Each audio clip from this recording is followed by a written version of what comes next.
Hi guys, welcome back to the Yorkshire Modeller. We now have issue 3 of Hachette Partworks, Spitfire.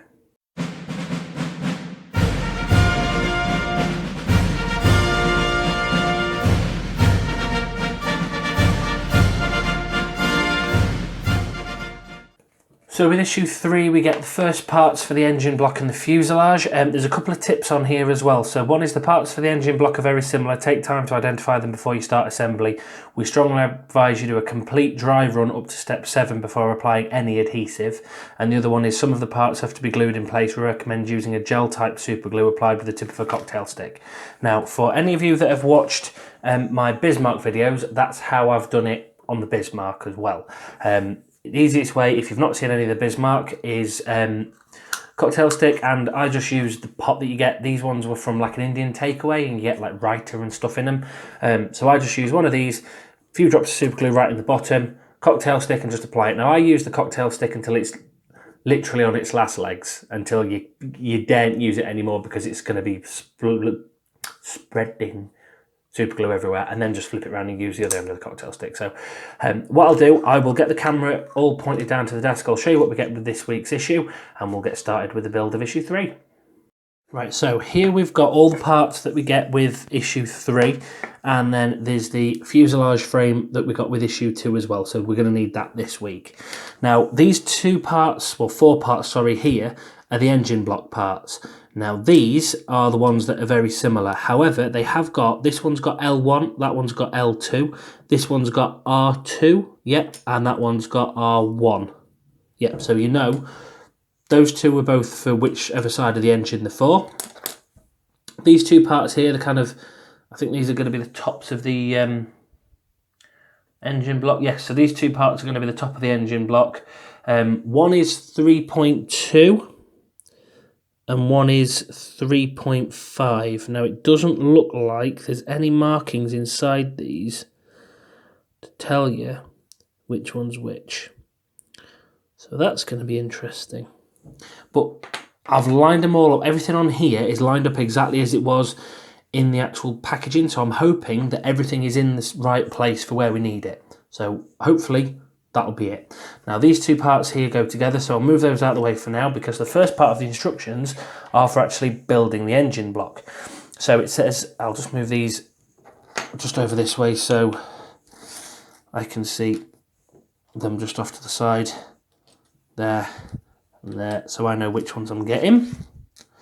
So now the instructions say take the 2 engine block parts, 3.6 and 3.7. Now 3.6 and 3.7 are the, doesn't say which side they are, just says it's engine block inner and engine block outer. So we'll just take either of them. So I've got the L1 and L2 parts here. So if I just grab the super glue, just a few drops. Now I do use super glue gel, just because it's a little bit thicker, so it holds a little bit better. It doesn't run as much. And anybody that's wondering, this is the type of glue I use. Again, same as all the stuff I use, it comes from Boise's in the UK. It's a cyanoacrylate glue, £2 from Boise, so it's cheap and effective. So, take the 2 engine block parts, test fit the assembly so that the pegs on the inside of part 7, which would be that one, fit into the part 3.6 as shown. Apply a little super glue to the pegs and fix the parts together. So all I've done is, obviously you've got the holes there, and then you've got the pegs on that part there, just where we can see them, just there and then just down there. Line the 2 holes up, push fit them together like that, so you can see there straight away that's all together and nice. So just separate these apart, get your cocktail stick. Now when I'm gluing anything together, I just use a bit of glue on the very end of the cocktail stick, and then kind of where you've got the part, just circle round like that, around the actual part that you need to glue. That way you get a decent amount of coverage all around the part that you need. So L2, L1, push fit those together like that. So that's left side done. And then take the first engine nameplate. So we've got two of the nameplates here. I can pick this up. So these have just really nicely detailed these. And they've just got the Rolls-Royce logo on them. So there's that. And take the first engine nameplate and the top engine block 3.5. Just having a look at the parts. So you can kind of tell from the image in the magazine which way is the right way round. But it looks like both of these are identical anyway. Yeah. Oh, no, hang on. The top of the engine block, one has a little notch in one end and the other one doesn't. One's got a curved end and one's got a notch. So there's a little notch, just can't really make it out very well. There you go, that little notch there. So the one with the little notch in is 305, and the one with the straight flat end there, like that, is 302. So I'm looking at the instructions. So we don't need the 302, we need the 305. Then what we do is take the nameplate. This is a push fit connection. So all you do is you just literally push the nameplate into that, the two holes that are on the side there. So that goes on like that. Ooh, that looks nice. Now fit part 3.5 onto the assembly from step 1. When you're happy with the fit, apply a little super glue around the rim of parts of this part with the nameplate on it. That one just there, and fix it together. So looks like it just slots in there like that. Make sure I get it the right way around. Yep, so when you're putting this in, to get it the right way round, you need the Rolls-Royce logo like that. So you've got this little tab part down here. The Rolls-Royce logo needs to go on the same piece as that tab. So, happy with that. So, dab of glue down the seam. And literally when I say a dab, it's just a couple of smears more than anything else. Because on a model like this, we really don't want that glue going too far. And then, because it's obviously it's going to spread out inside the part as well. So when we're gluing this together, the part with the little notch in goes where that little peg is, just there. Making sure I get it the right way round. Yep, so that goes in that way round. Just push that into there like that. So that is the first part of the engine all done. Now it's pretty much a repeat for the second part of the engine. So what I'll do, I'll just stop filming. I'll build the second part. Again, it's exactly the same, just in repeat.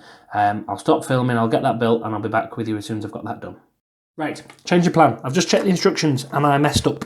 Haha, thought I might.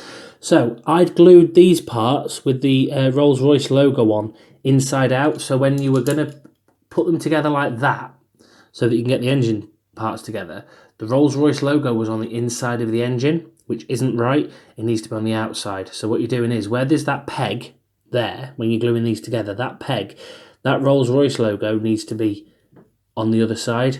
Now, luckily, what I'd done was I had only used 3 or 4 dabs of super glue on either side.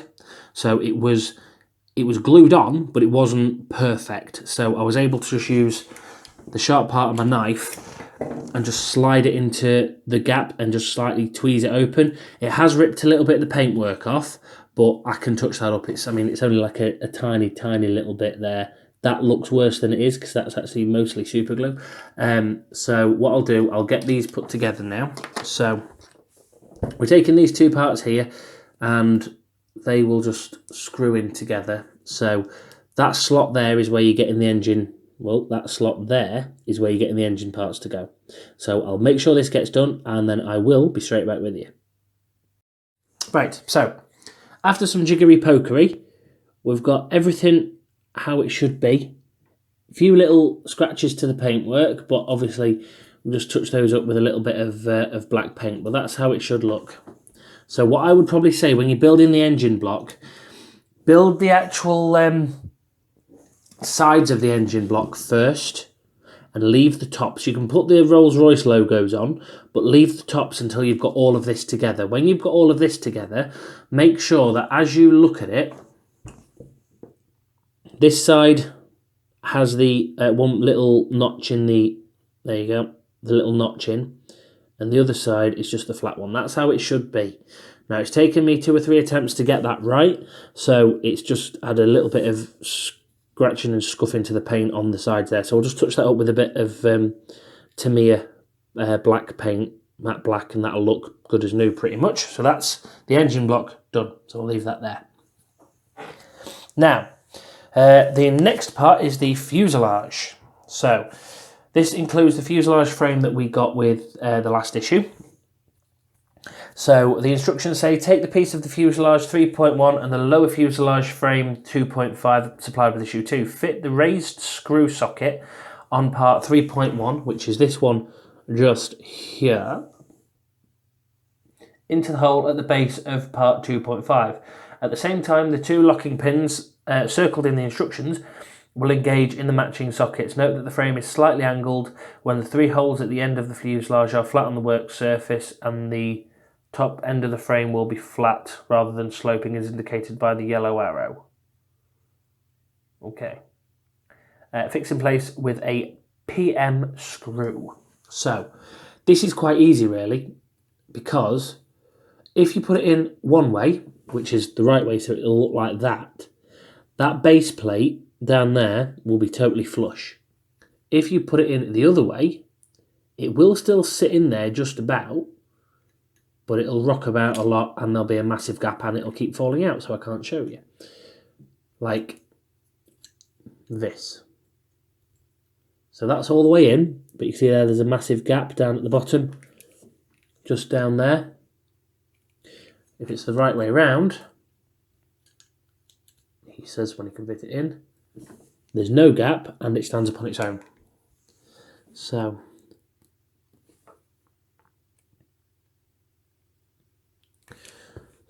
just screw that in. That's that done. So that's the fuselage parts done, and obviously you've got a couple of magnets on there as well, and inside the fuselage whole part there's the 2 magnets there. So that's that, and whoops, and that's the engine block all done for issue 3.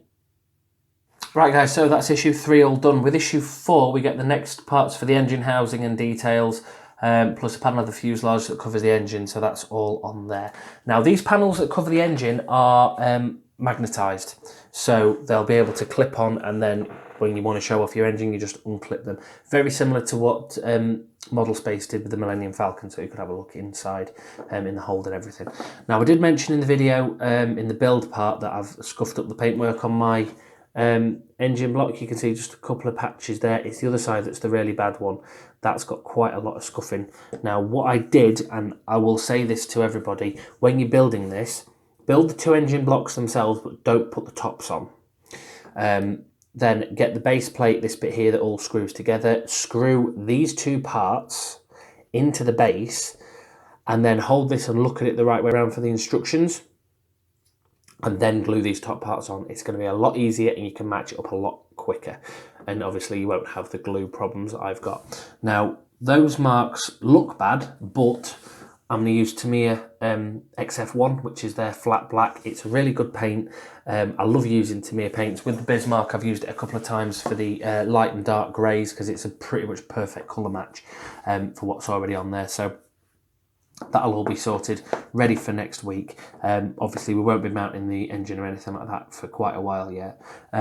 Next week is the last video of what would have been as well the trial run. So once we get a fortnight from now, we'll be on to, as people in Star Trek would always say, where no one has gone before, because that is where it all starts getting new for everybody. So yeah, that video will be up next week. Please remember to like, share and subscribe to the Yorkshire Modeller, and when you do click subscribe, click the bell icon, and then you'll get notified every time I upload. Bismarck will be up on Saturday, F40 will be up on Friday, Spitfire will be up on Sunday next week, so I'm going to try and keep the same 3 days over a weekend. I think is good for most people. You can watch the video as soon as it uploads, or within a very short time frame afterwards. So until next time, with issue 4 of the Spitfire, happy modelling everyone.